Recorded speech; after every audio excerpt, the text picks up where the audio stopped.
इससे पहले वाले वीडियो में मैंने आपको पृथ्वीराज चौहान की हार के कारणों को मैं आपको समझा रहा था।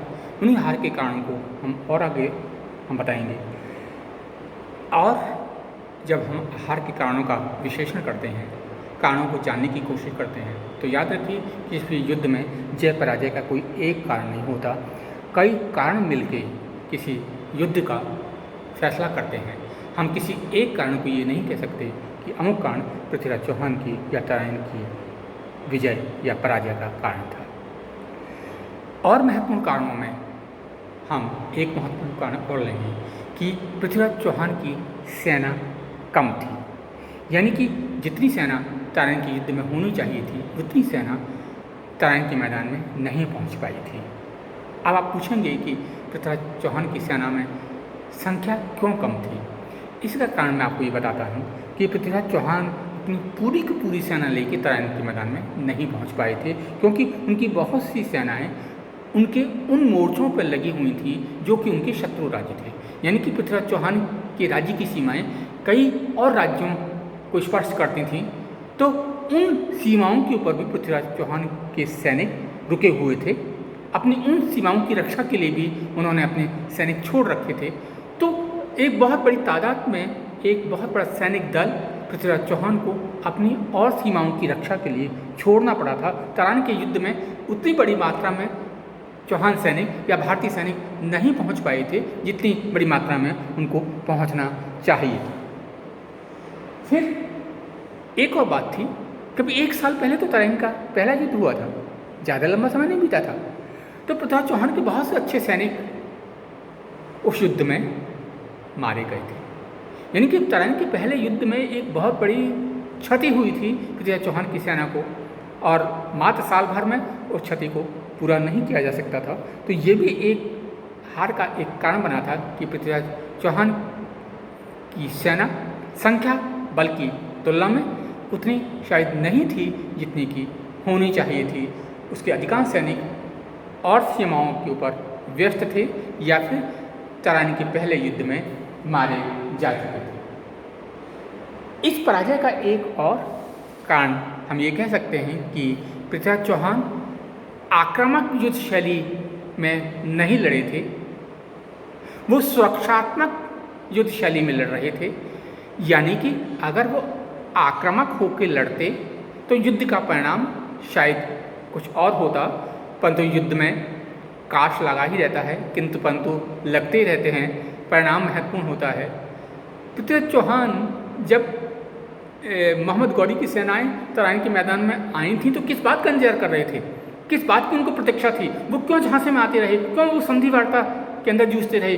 उनको आक्रामक शैली में जबरदस्त प्रहार करना चाहिए था मोहम्मद गौरी की सेना के ऊपर, उसको तैयारी का अवसर नहीं देना चाहिए था।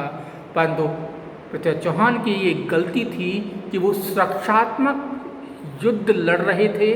वो इस बात की प्रतीक्षा करते रहे कि पहला आक्रमण मोहम्मद गौरी करे और वो अपने बचाव में अपनी सुरक्षा के लिए लड़ें। ये एक बहुत बड़ी भूल थी पृथ्वीराज चौहान की। उनको आक्रामक शैली अपनाई जानी चाहिए, आक्रामक शैली उनको अपनानी चाहिए थी। मोहम्मद गौरी के आक्रमण की प्रतीक्षा उनको नहीं करनी चाहिए थी, परंतु ये उनकी भूल थी। उन्होंने आक्रमण शैली न अपना के एक बचाव की शैली अपनाई जो कि उनके लिए घातक सिद्ध हुई थी। एक और युद्ध की पराजय के कारणों में हम गिन सकते हैं कि युद्ध के लक्ष्य या फिर कहना चाहिए कि युद्ध की परिभाषा में दोनों में अंतर था। पृथ्वीराज के लिए धर्म युद्ध था, कोई भी युद्ध धर्म युद्ध था, उसमें नैतिकताओं का पालन करना था, परंतु मोहम्मद गौरी के लिए विजय ही धर्म युद्ध था। उसके लिए धर्म युद्ध की जो परिभाषा थी मोहम्मद गौरी के लिए वो नहीं थी जो पृथ्वीराज चौहान के लिए थी। और ये जो दोनों में युद्ध की परिभाषाएं थी, ये इन दोनों परिभाषाओं में एक बहुत बड़ा अंतर था, और ये भी अंतर पृथ्वीराज चौहान की पराजय का एक कारण बना था। और अन्य कारणों में हम कह सकते हैं पृथ्वीराज चौहान की जो दिग्विजय नीति थी वो उसकी पराजय का कारण बनी।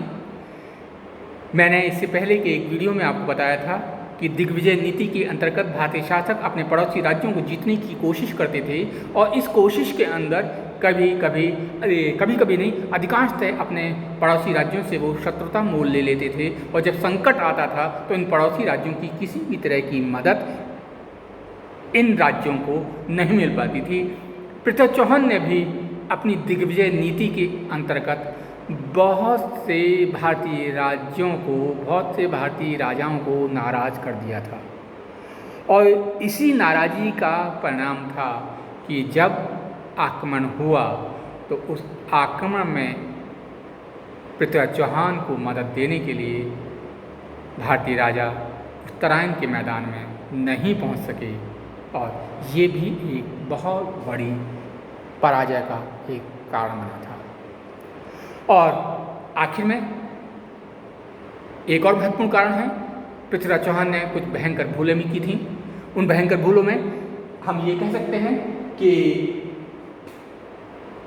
पृथ्वीराज चौहान ने पहले युद्ध में, मैं आपको बता चुका हूँ, पृथ्वीराज चौहान ने पहले युद्ध में मोहम्मद गौरी को जिंदा छोड़ दिया था और जिंदा छोड़ना पृथ्वीराज चौहान के लिए घातक सिद्ध हुआ था और इस घातक होने के कारण वो दूसरे युद्ध में पराजित भी हो गए थे। कुछ युद्ध में उनकी एक और महत्वपूर्ण भूल थी कि उस युद्ध के अंदर वो मोहम्मद गौरी की छावे की बातों में आते गए। बार बार मोहम्मद गौरी जब प्रस्ताव भेजता था कि वो संधि करना चाहता है तो उस संधि की वार्ता में वो उलझ जाते थे, परंतु कभी भी उसकी चालाकियों को समझने की उन्होंने कोशिश नहीं की। और आखिर में एक सबसे महत्वपूर्ण कारण जो कि भारतीयों की पराजय के लिए एक बहुत हद तक जिम्मेदार रहा है, भारतीयों का अपना विश्वासघात। लगभग हर युद्ध में भारतीय वीरता में शायद कहीं किसी से कम नहीं थे, परंतु भारतीयों को सबसे बड़ा खतरा अपने लोगों से था। अपने ही लोगों में से ऐसे कुछ विश्वासघाती लोग हुआ करते थे जो कि चंद टुकड़ों में, चंद लालच में देश की सुरक्षा, देश की अखंडता के साथ वो समझौता कर लेते थे। पृथ्वीराज रासो और हमीर महाकाव्य के एक उदाहरण का उल्लेख गोपीनाथ शर्मा ने किया है। वो इस बात का जिक्र करते हैं कि इस तरह के मैदान में कुछ भारतीयों ने विश्वासघात किया था पृथ्वीराज चौहान के साथ। क्या था वो विश्वासघात? एक हमको एक उदाहरण मिलता है कि पृथ्वीराज चौहान का जो अश्वाधिपति था, पृथ्वीराज चौहान का जो अश्वाधिपति था, यानी कि जो घोड़ों की देखभाल करता था, घोड़ों को की देखभाल करने वाला जो नेता होता था, जो अधिकारी होता था, वो पृथ्वीराज चौहान के साथ गद्दारी कर बैठा और वो मोहम्मद गौरी के साथ जाके मिल गया। और उसने जब युद्ध भूमि में पृथ्वीराज चौहान हाथी से उतरकर घोड़े पर बैठ के लड़ने गए तो उन्होंने युद्ध में लड़ने वाले घोड़े को पृथ्वीराज चौहान को नहीं सौंपा। उस व्यक्ति ने, उस अश्वाधिकारी ने पृथ्वीराज चौहान को जो घोड़ा सौंपा था वो घोड़ा युद्ध में लड़ने का नहीं था, वो घोड़ा नाचने वाला था। और जैसे ही पृथ्वीराज चौहान उस घोड़े पर बैठे वैसे ही वो घोड़ा युद्धभूमि में आगे बढ़ने के स्थान पर युद्धभूमि में नाचने लगा। और इस घोड़े का नाम था नाट्यरंभा। इस नाचने वाले घोड़े का नाम था नाट्यरंभा। से वो नाचने का काम किया करता था। युद्ध में लड़ने की ट्रेनिंग उस घोड़े को थी ही नहीं, वो सिर्फ नाच सकता था। और इस अश्वाधिकारी ने एक बहुत बड़ा विश्वासघात उस युद्ध मैदान के अंदर पृथ्वीराज चौहान के साथ कर दिया। पृथ्वीराज चौहान को जो घोड़ा मिला वो आगे नहीं बढ़ सका और पृथ्वीराज चौहान को युद्धभूमि से हटना पड़ा। और एक और हमको उदाहरण मिलता है, एक प्रताप सिंह नामक एक और अधिकारी था जो कि मोहम्मद गौरी के साथ मिल गया था। यानी कि मैं ये कहना चाहता हूँ कि भारतीयों की पराजय का एक बहुत बड़ा कारण हमारी वीरता या युद्ध कमियाँ तो थी ही, उसके साथ साथ भारतीयों में से ऐसे बहुत से ऐसे लोग भी होते थे जो कि कभी कभी अपने राजा के साथ विश्वासघात कर देते थे, अपने राष्ट्र के साथ विश्वासघात कर देते थे, और वो युद्ध नियमों को तोड़ते हुए वो उस युद्ध में अपने स्वामी के साथ विश्वासघात कर लेते थे। और अधिकांशतः युद्धों में हमको ऐसे विश्वासघातियों की कुछ लिस्ट जरूर मिल जाती है। तराइन के इस मैदान में भी उस अश्वाधिपति और प्रताप सिंह जैसे लोग हमको नज़र आते हैं, जो कि उसी युद्ध में मोहम्मद गौरी के साथ मिल गए थे। ये सारे के सारे मैंने आपको तराइन के दूसरे युद्ध में भारतीयों के हार के कारण बताए थे। हार, जैसे कि मैंने आपको बताया था, हार निर्णायक थी, अंतिम थी, और भारत में अब हिंदू साम्राज्य के स्थान पर, भारतीय साम्राज्य के स्थान पर अब तुर्की शासन स्थापित होने वाला था।